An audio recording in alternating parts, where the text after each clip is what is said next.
Black woman helped a Hell's Angel escape police. Next day, 300 bikers arrived at her diner.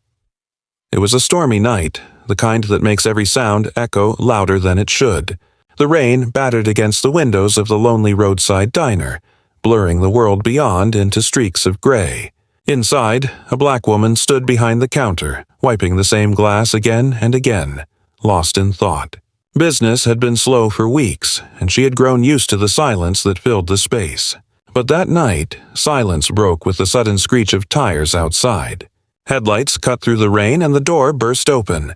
A man stumbled in, soaked, bruised, and breathless.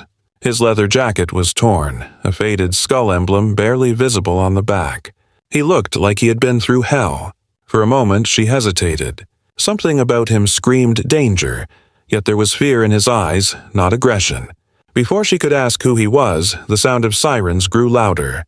Red and blue lights flashed through the storm outside, getting closer every second. The man looked at her, desperate, trembling. He didn't have to say a word. His eyes pleaded for help. Her heart pounded. She knew what the sirens meant. Whoever this man was, he was being hunted. The smart thing would have been to stay out of it, to tell the truth when the police came. But something deep inside her, an instinct she couldn't explain, told her he wasn't a criminal. There was too much panic in his breathing, too much honesty in his fear. Without a word, she nodded toward the back. He followed her into the kitchen as thunder cracked above.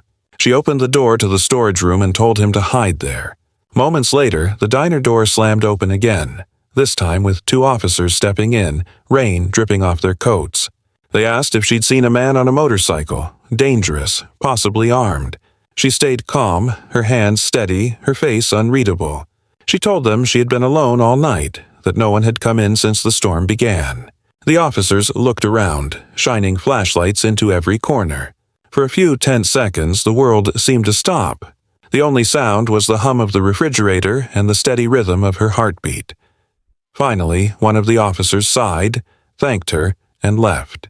The other followed, muttering something about checking the next town over. She waited until the flashing lights faded into the distance before turning back toward the kitchen. The air was heavy with relief and fear. She opened the storage room door, but it was empty. The man was gone. No sign of struggle, no footprints on the wet floor. Only a single item remained on a shelf near the door, a worn leather patch. She picked it up and turned it over. The stitching spelled out the words, Hell's Angels Brotherhood. For a long moment, she stood frozen, staring at it. The realization sank in. She had just hidden a Hell's Angel from the police. She didn't know his story, but she knew one thing for certain. That act of kindness would change her life forever. The next morning, the diner was silent, wrapped in a kind of uneasy calm that felt heavier than the storm from the night before. The woman stood behind the counter, staring at the coffee pot as it hissed softly, lost in the echo of last night's events. Every second replayed in her mind. The man's terrified face, the flashing red and blue lights, the sound of rain mixing with sirens. She kept wondering if she had made the right choice or if her moment of kindness would destroy her life. When she turned on the small TV mounted in the corner, her stomach dropped. The man she had hidden was on every channel. His face shone beneath bold red letters that read, "Wanted for assaulting an officer." Reporters called him a dangerous criminal and warned the public to stay away. But the woman knew what she saw in his eyes last night. That man wasn't violent. He was running from something darker, something that scared even him. She tried to shake the thought and continue her work, but every sound made her jump. The bell over the diner door jingled suddenly, and 2 police officers walked in. It was the same pair from last night, only now their tone had changed.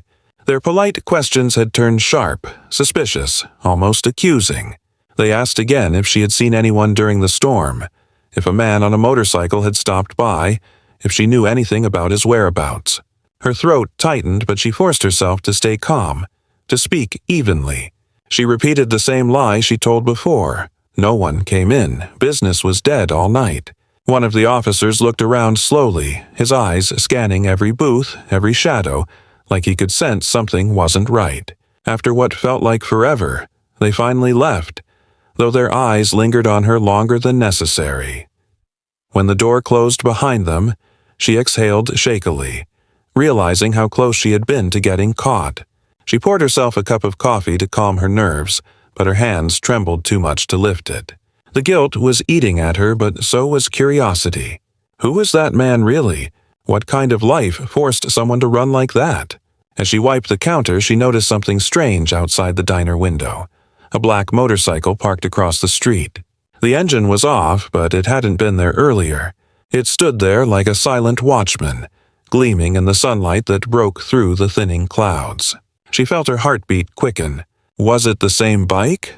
Was he back to thank her, or was someone else watching her now? The air felt heavier with each minute. When night fell again, she made sure every door was locked, every window sealed. The diner lights flickered softly as thunder rumbled once more in the distance. Lying awake that night, she couldn't shake the feeling that her life was about to change again. And this time, she wouldn't be ready for it. The morning sun crept slowly over the horizon, bathing the little roadside diner in a warm, golden light. The woman arrived early as always, unlocking the door, wiping the counters, and brewing the first pot of coffee. Everything seemed normal, but there was a strange heaviness in the air, as if something was about to happen. The storm had cleared, leaving behind clean skies and wet roads glistening under the sunlight. She tried to convince herself that last night was behind her, that the man she helped had vanished for good, and the police would eventually stop asking questions. Still, she couldn't shake the uneasiness that lingered deep inside. Around noon, as she poured coffee for the few regulars seated at the bar, she felt a faint vibration beneath her feet. At first, she thought it was just a passing truck, but the sound grew louder, deeper, like thunder rolling across the earth. Then came another sound, the growl of engines. Not one, not 10, but hundreds of them. She looked out the window and froze. Down the highway, a long column of motorcycles appeared, their headlights blazing like a wall of light. One by one, they approached, slowing as they neared the diner. The roar was deafening now, echoing through the small town. Locals came out of shops, peeking through curtains, their faces painted with confusion and fear. The ground itself seemed to tremble as over 300 bikers surrounded the diner, their engines idling in perfect unison. The woman's heart raced. Her mind spun with possibilities. Were they here because of the man she helped? Did she get involved in something she couldn't escape? She stood still, clutching a towel in her hand, unable to move. Then, from the crowd, one man dismounted his bike. He was tall, broad-shouldered, with a beard streaked with gray and a leather jacket marked by the same skull emblem she remembered from the night before. He walked with calm confidence, every step heavy and deliberate. When he entered the diner, the bell above the door jingled softly, a strangely gentle sound against the thunder of engines outside. The entire place went silent. The regulars shrank into their seats, eyes wide with fear. The man said nothing. He removed his gloves, placed his helmet on the counter, and reached into his jacket. For a moment, she thought he might pull out a weapon, but instead, he placed a plain white envelope on the counter in front of her. With trembling hands, she opened it. Inside was a photograph of the same man she had hidden from the police and a folded piece of paper. The note read, "You saved my brother's life." He wasn't running from justice. He was running from betrayal. You showed him mercy when the world turned its back. The Hell's Angels never forget. She stared at the words, unable to breathe. The biker gave her a small nod, a silent thank you before stepping back toward the door. As he left, the engines roared again in unison, their thunder rolling across the highway, a sound that carried a promise, a warning, and a debt repaid. The woman stood frozen behind the counter, her breath shallow as the massive biker's words echoed in her mind. He told her that the man she had hidden wasn't a criminal, but a victim of betrayal, a good man framed by a corrupt officer who wanted him silenced. Her simple act of compassion had saved him from being captured and possibly killed.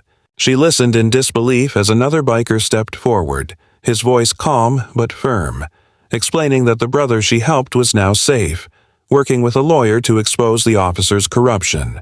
The truth, he said, was finally coming out. And because of her courage, they had come not for vengeance but to protect her, to show her that loyalty still meant something in their world. She looked outside through the diner's large front windows and saw hundreds of bikers standing guard. their motorcycles glinting in the sunlight, engines rumbling like a heartbeat of unity. News of the strange scene spread through town faster than wildfire. By the next morning, reporters and onlookers gathered from miles around, whispering about the woman who had earned the loyalty of the Hells Angels. People who had once avoided her diner now came in just to meet her, to see the woman whose kindness had reached a brotherhood feared by many. Business boomed in ways she had never imagined. The cash register rang all day, and for the first time in years, she smiled while working. Yet, even as she served new customers, her eyes often drifted to the window, where rows of motorcycles still lined the dusty road like sentinels. The bikers never entered unless invited. They simply stood outside, keeping watch, ensuring that no harm came near her or her diner. At first, the attention was overwhelming. She wasn't used to the noise, the crowds, or the cameras. But as the days passed, she realized the story wasn't about fear or fame. It was about what happens when a single act of kindness ripples through the world. Every time she stepped outside, the bikers greeted her respectfully, removing their helmets, nodding in gratitude. One evening, as the sky turned orange and purple, she brought out pitchers of lemonade and trays of pie for the men who had stood outside all day. They accepted humbly, their hardened faces softening with quiet appreciation. It wasn't about debt anymore. It had become about honor. As the sun dipped below the horizon that final night, the leader of the group approached her one last time. He placed his hand over his heart, gave a solemn nod, and whispered, "You'll never be alone." Then, as if on cue, the engines roared to life, hundreds of them, filling the air with thunder. She watched as they rode off into the distance, their taillights glowing like fireflies against the darkening sky. Standing alone outside her diner, she felt peace settle in her chest.